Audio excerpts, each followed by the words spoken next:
and internationally. Local Egypt lived an unprecedented experience in the history when interim President Abdel Mansour handed over power to a fully elected President Abdel Fattah al-Sisi. The last 6 months of the year witnessed much dynamism in all fields of action as President Sisi has been racing time to create development in a wide array of fields.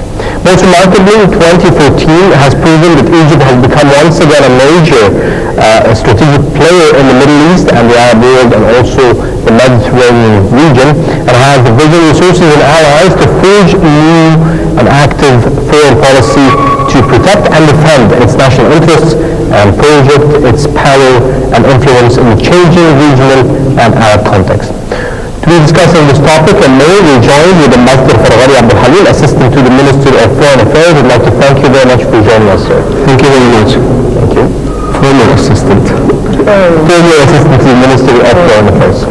So let's start first, sir, with the events that happened across 2014. It has been a year with a lot of events in the history of Egypt, and politically it was a very important year towards the political roadmap that was placed back in 2013 and going forward.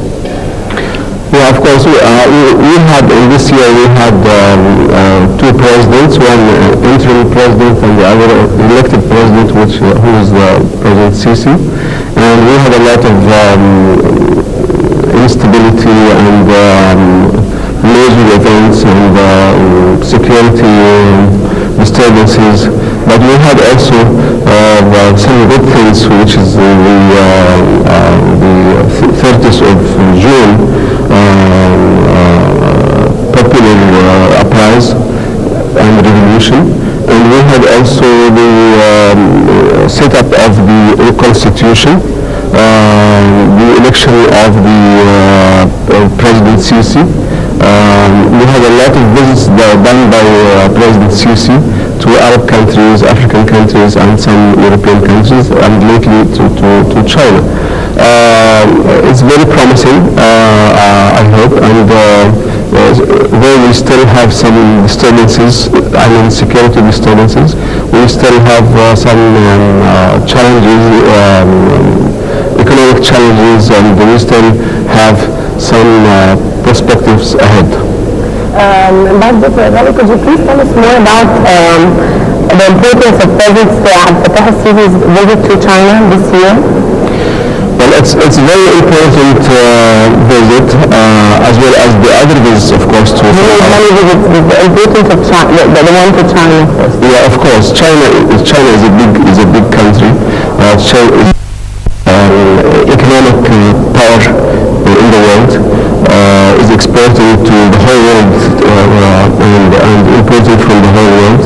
China is penetrating Africa especially, and we are an African country, and we can learn a lot from China. We can even have a lot of cooperation in different fields like energy, like infrastructure, and building roads and bridges, like, for example, scientific researches and space. It is very important. China also is a big country which has permanent membership in the Security Council, and we are also hoping that Egypt will be a non-permanent member in the election to be held in 1916.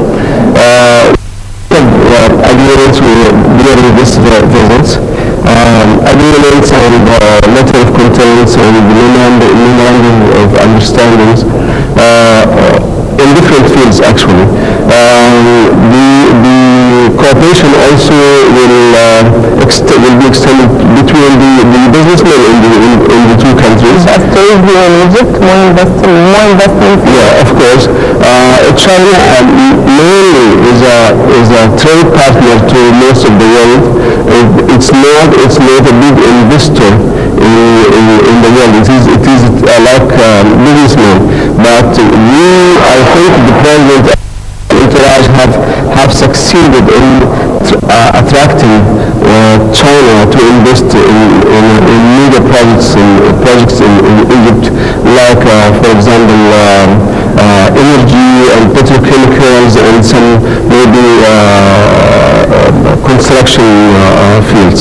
So, in the field of your expertise, years back, there has been also memorandum of understanding and agreements that you signed with China when the foreign minister was visiting Egypt. Now, what is the difference between what happened and the agreements that happened 3 years back and this time? I think the difference depends mainly on us, on the how we can perform and work on a very quick pace like the president is doing and like he wants, of course. We have to be different. We have to learn from the Chinese. It's not enough within any country to sign agreements and MOUs and that's it. We have to implement it. We have to change our administrative attitudes. We have to learn our people how to cooperate, how to be work in teamwork or something like this. So it's our responsibility to make those agreements in effect. It is, of course, the Chinese, they are partner, but it is our responsibility mainly because we have to learn from them. Those are people who are working in a very disciplined way, and we have to learn from them. We have to, for example, to help them to work in a stable atmosphere, in a very organized atmosphere like investment or business arena. So this is our role actually. One of the interesting facts about Chinese, tourism, for example, every year they have 100 million tourists visiting the world, and only 30,000 out of this 100 million visits Egypt.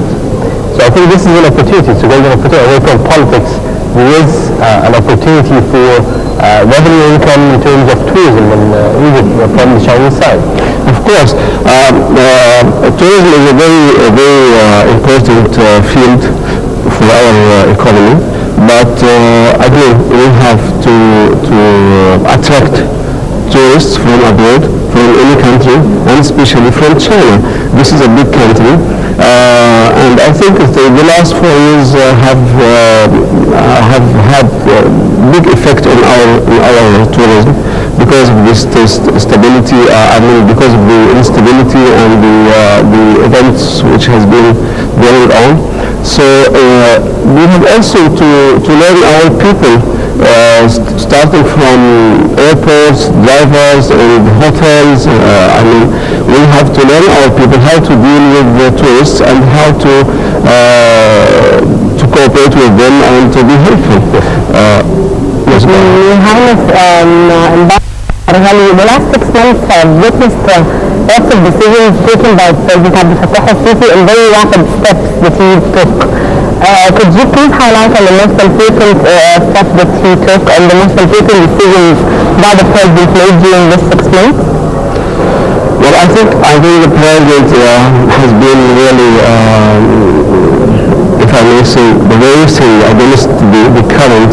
We are having a lot of challenges, economic and security ones, and our image abroad was distorted because of what has been going on during the last 3 or 4 years.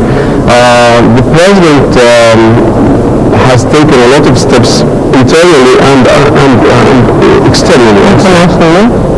Internally, he has taken a very courage step regarding dealing with the subsidy, gas and petrol subsidy, and some other commodities also. Although it's not complete yet, but it was a brave one. The other one is organizing the financing of the major commodities and important ones like bread and oil and something like this for the layman. also sorry?